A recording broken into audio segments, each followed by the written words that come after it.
We have a transformative week full of planetary transits. We have a bunch going on this week. Taurus season begins, allowing us to gain an ego boost through our resources and to build confidence through consistency. There will be a second new moon in Aries. This one's coming in the form of a solar eclipse, which will allow us to take a second look on the things that we couldn't start over that last new moon in Aries back on March 21st. Of course, I will be making a separate podcast and video for this one, so stay tuned. And Mercury is going retrograde in Taurus, causing us to re-examine how we manage our resources. Even though there's a lot going on this week, the vibes on the graph are somewhat minimal compared to what they were last week. Romance is popping up on the 17th all the way to the 18th. We have a Jupiter-Venus alignment that's going to be causing some of this to feel a little overinflated when it comes to love, but nonetheless, it'll be a romantic tone to that 24-hour period in the beginning of the week. Solitude is popping up twice during this week. It will appear on the 19th all the way up until the 20th, and then we'll have it on the 21st going all the way up until the 22nd, with Saturday being the highest in terms of solitude. We have a lot of moon alignments this week, so we could be in our feels throughout the week. We also have that solar eclipse on the 19th, and that solar eclipse has its own power to it. It definitely packs a punch, so there could be moments where we're really needing space, especially on that Saturday. The day will feel as though we need some time to ourselves. We just may not be in the mood to talk to people, although the moon will be in Gemini, and Gemini is a chatty energy. We won't necessarily feel the chattiness of that energy until later in the night on Saturday, but I will get to that when I look at that aspect. We have a steady stream of family and friends popping up through this week. It goes all the way up until about the 21st, and then of course we hit that spike of solitude. This could be a week again where there's a lot of interactions regarding family and friends, a lot of thoughts about family and friends. So it could be about finding ways to get together with them or patching certain things up if something's gone a little weird this week, especially with the Mercury retrograde and an eclipse. And mental energy will intersect that solitude energy from the 22nd all the way to the 23rd. So this could be a week, again, we're in our heads about things, but we may find some sort of solutions to that as we get to the 23rd in terms of solving complexities. So yeah, this is going to be a colorful week for sure. Let's look at the next bunch of days and see what we can expect. As a reminder, don't forget to like and subscribe because it helps this channel grow. And if you'd like to support the work of this channel, you could do so by buying me a fresh cup of coffee. There's a link in the description box below. Monday's bringing in an over-the-top alignment between Venus and Jupiter that might pronounce the need to do the most. As I was saying before with the vibes on the graph and the romantic energy that's there, Venus and Jupiter are in a complex alignment with one another, and when Venus and Jupiter do complex alignments to one another, they're not as bitey or gloomy as like a Mars-Saturn situation or a Mars-Pluto situation. However, it comes with certain issues that could be problematic down the line. And what I mean by that is Venus and Jupiter have a celebratory vibe to them. And so when they get together in harmonious alignments, it's all good and great. But when they get together in harder alignments, there could be an issue with overindulging. So it could lead to issues like feeling sick from eating too much, feeling hungover from drinking too much, spending more money than you should, and over-the-top antics that gets on other people's nerves. So in a romantic sense with this, it can feel as though someone may be laying it on thick, and that in itself can be annoying because it feels disingenuous, number one. And number two, it just feels as though they're buttering you up for something. So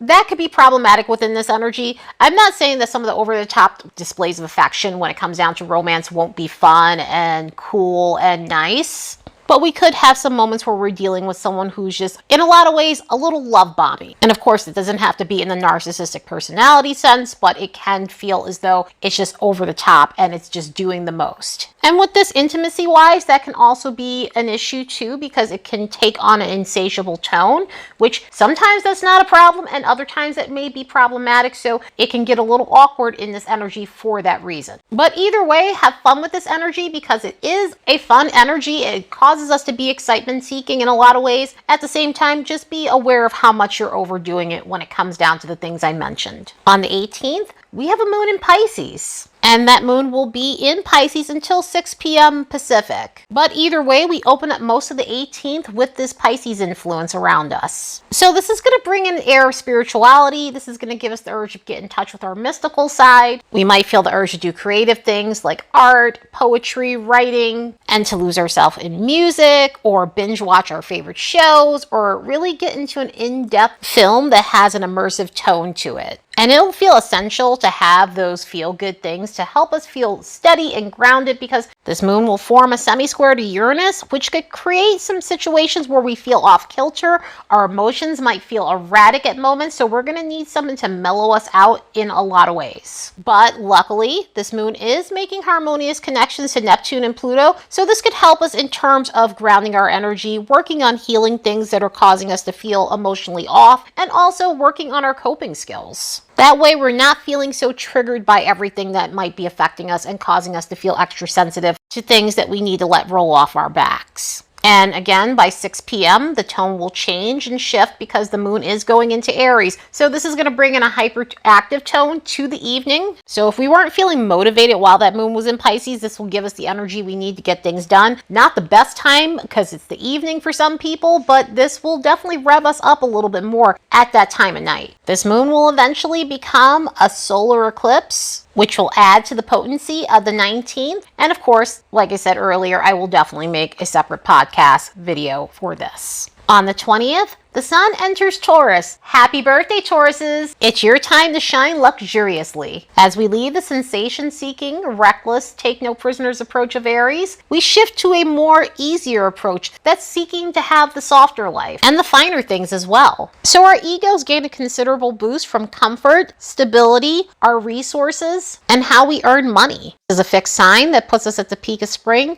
and this is the period where we don't feel as erratic or urgent to make changes or to get things going. This is a time where we feel more relaxed and we feel more comfortable and confident within the energy that we're in. So our need for consistency and reliability is going to be ramped up under this energy, and there will be a tremendous need for tranquility in our lives. Taurus offers us the opportunity to take a less turbulent approach regarding how we boost our ego. We gain our sense of self through internal validation, so we get a considerable boost when it comes down to building up our self-esteem, our self-worth, and realizing the value that we bring to the table under this energy. And for this reason, we feel more at ease about ourselves. We feel more at peace with ourselves. And so under this influence, it's easier to take a break on the things that bog us down, the things that are heavy, the things that are strenuous, and that don't allow us to capitalize on the softer elements of life. This is why we feel less guilty in Taurus for taking a break, just relaxing, indulging in our favorite comfort foods, our favorite treats, splurging on higher end items, and seeing the value of improving our quality of life overall. So through Taurus season, we might have the urge to take better care of ourselves. Of course, the indulgent part is a neutral expression, but sometimes you need to take a step back and treat yourself. Sometimes you need to baby yourself. Sometimes you just need that extra piece of chocolate. Sometimes you just need to take a longer time in that bubble bath. And sometimes you just need to slow down and take a moment to just relax and recover from burnout, because our living in a hustle and bustle society, which there is nothing wrong with that. As a person with hustle bustle energy, I'm all for the grind, but at the same time, it's important to take the time out to recoup, relax, and rejuvenate your energy. So under this influence, we may take the time to fix issues with work-life balance. This could be a time of recovering from an erratic schedule and other things that have left us inconsistent in our life. Taurus, again, chases dependability. So this could be a time where you're looking for more reliable things in your life, whether that's romantic relationships,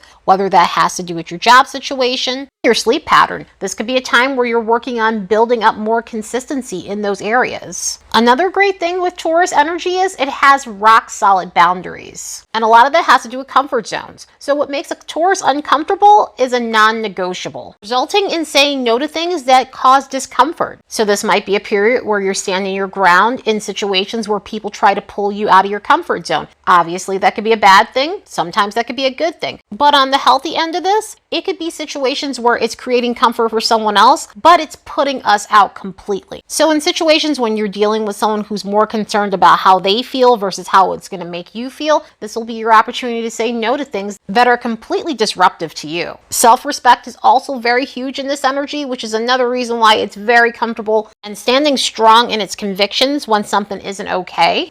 So this could be a time where you're learning how to respect yourself more. You're understanding your worth. You're understanding the value you bring to a situation, causing you to reject situations that are disrespectful, or taking the time out to examine how you can get out of situations that undermine your confidence. And of course, that leads me to the lower expression of this energy. The thing with Taurus is you cannot take Taurus out of its comfort zone. Once it becomes comfortable in something, it makes its mind up about something, there is no moving it. So this could be a time where going too slow becomes problematic. Sure, slow and steady wins the race. At the same time, there are periods in life where we definitely need to pick up that pace. So this could be problematic within this energy. Also, this energy again is very stubborn. So when it's locked into something, there's no changing its mind. And there could be moments where we need to make those changes. There could be moments where we need to get out of our comfort zone because it's going to improve our lives. It's going to enhance our lives rather than creating problems, rather than creating turmoil. We also need to be aware of being overly indulgent. And the indulgence part, like I said before, there's nothing wrong with having an extra piece of chocolate. There's nothing wrong with,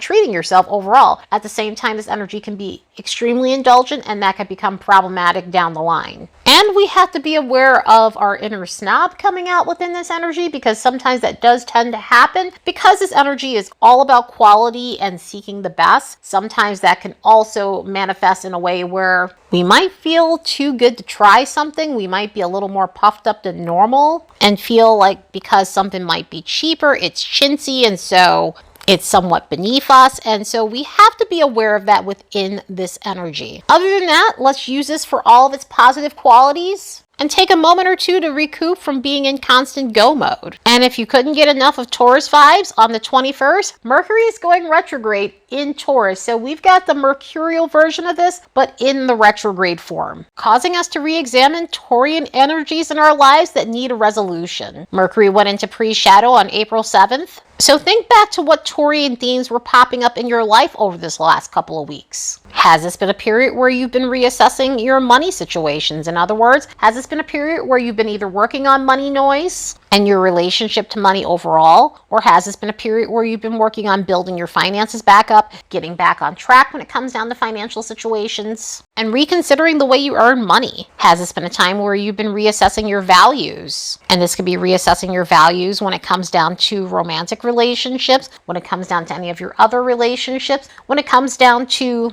other things that you feel are important in your personal life or your work situation, just overall your living situation. It also be a time where you're wondering if you're being valued by others as well. This is a period that makes us look at what we're consuming. And so this could be the things that we're consuming, and is it good for our mental health, because we're dealing with Mercury. So this has a lot to do with our thoughts. This has a lot to do with the way we solve problems. This has a lot to do with the stuff that we're absorbing materials wise, the stuff that stimulates us. So this could be a period where you're looking at that and making sure that you're streaming the right things for your mind. And speaking of which, this could be a time where you're trying to mellow out mentally, especially if you've had an overactive mind, if you're recovering from a lot of stress. This may be a period where you're looking to recoup your mental state. Have there been miscommunication problems when it comes down to our relationships? Even though we associate Venus and Taurus, Venus with Libra and relationships, Taurus is also ruled by Venus, and it's not necessarily the relationship side. However, because of the Venusian qualities, we could be looking at relationship situations that need some sort of resolution to them, especially when it comes down to Taurian themes within our relationships. So yes, also, this is a Mercury retrograde where an ex can pop back up. So it might come up in terms of a Taurian situation with an ex that needs to be resolved. And because this is Taurus's energy, this could be a period of looking at how to break out of ruts. Taurus energy on the lower end, lower vibrational end, it can get into ruts. There could be moments with not wanting to get out of a comfort zone. And so with this, we could be looking at ways to get out of mental ruts, break out of a pattern of stuck thinking, and work on having more of a growth mindset than a fixed mindset. And over this shadow period, has this been a time where you've been looking at ways to boost your self-esteem and build up issues with self-worth? So over the retrograde, these are themes that are going to pop up around us and issues that we might have noticed during the shadow period. But now that this retrograde is in full swing, it's time to work on these scenarios. The signs that'll feel this the most will be the fixed modality: Taurus, Leo, Scorpio, and Aquarius, between 4 to 16 degrees of these placements. So if you have planets in these signs, you'll feel this retrograde more than others. Mercury goes direct on May 15th and will leave its post shadow on May 31st. So we have a real extended stint in Taurus with Mercury, like I was saying at the beginning of the month. Mercury went into Taurus around April 3rd, so we have close to 2 months in this energy. But at least when we get to the second half of May, we'll be able to enjoy Mercury in Taurus for all its lovely qualities. Over the weekend, the moon's going to go into Gemini. Gemini energy combined with the moon is normally a very playful energy and an easy energy, but on Saturday it's going to have a mixed tone to it due to an alignment it's making with Saturn. Saturday can open up with a gloomy tone because this moon is going to make a square to Saturn, and it could have us in our heads. We could be overthinking things. We could feel the need to just not communicate with people. Since this moon is in Gemini and it has a lot to do with our thoughts and communication, and it's aligning with Saturn in Pisces, this could be a day where our thoughts might not be in reality. And so we might be catastrophizing a situation and making it seem more severe than it actually is. And this will put us in a place where we're just not open to communication. We're not open to talking to people. We're just wanting to stick to ourselves, which again was why that solitude energy was spiking up on Saturday, along with that mental energy. This moon will be making a connection with Pluto as well, which will help us in a lot of ways in terms of transforming our thinking and trying to upgrade our circumstances. And by the time we get to the later part of the day, this moon will come off that square to Saturn and it'll start connecting to Venus and then eventually Jupiter the next day, which will put us in the mood to just go out and have fun and maybe overcompensate that feeling that we were feeling earlier. And then what I mean by that is we may try to do a little bit of overcorrection and go all out in terms of fun. But hey, that's better than feeling like crap. And with that, Sunday has a nice tone to it. It has a very Sunday fun day tone. We're going to be craving variety, socializing, need to engage in witty banter, and overall take a more upbeat approach to life, take a more playful approach to life, and feel like ourselves again. And because of the way this moon is connecting to Chiron, it'll be a need to heal and shake off whatever was bogging us down. So all of this is very welcome after the vibes of Saturday. Anyway, I hope you all have the best week ever. Later, and see you in the next episode.